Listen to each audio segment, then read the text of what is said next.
Institute for Development of Economics and Finance menyebut perhitungan tarif impor Amerika Serikat yang diterapkan kepada Indonesia tidak memiliki basis ekonomi yang jelas.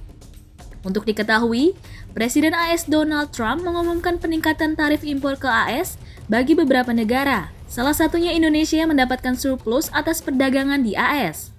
Berdasarkan tarif yang baru itu, barang asal Indonesia masuk ke AS kini dikenakan tarif 32%.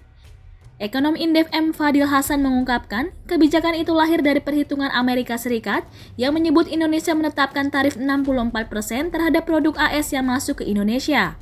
AS mendapatkan angka 64% dari menghitung hasil jumlah defisit AS pada perdagangan Indonesia AS, dibagi dengan total impor dari Indonesia.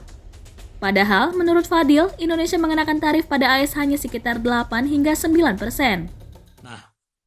Tetapi mereka juga mengatakan bahwa tarif sebesar 64% itu adalah termasuk currency manipulation, ya. Jadi manipulasi nilai tukar dan non-trade barriers atau non-tarif barriers yang dikenakan oleh pemerintah Indonesia. Tapi kita sebenarnya kan untuk menghitung non-tarif atau non-trade barriers itu mengkuantifikasinya itu kan susah. Jadi saya kira ya hampir semua sepakat bahwa perhitungan yang dilakukan itu jadi sangat membingungkan dan tidak memiliki suatu argumen yang jelas. Meski begitu, Fadil mengatakan meski berdampak pada beberapa sektor industri, efek tarif Trump pada Indonesia masih moderat. Hal ini karena Indonesia tidak terlalu bergantung pada perdagangan Amerika Serikat dibandingkan dengan negara tetangga seperti Vietnam dan Thailand.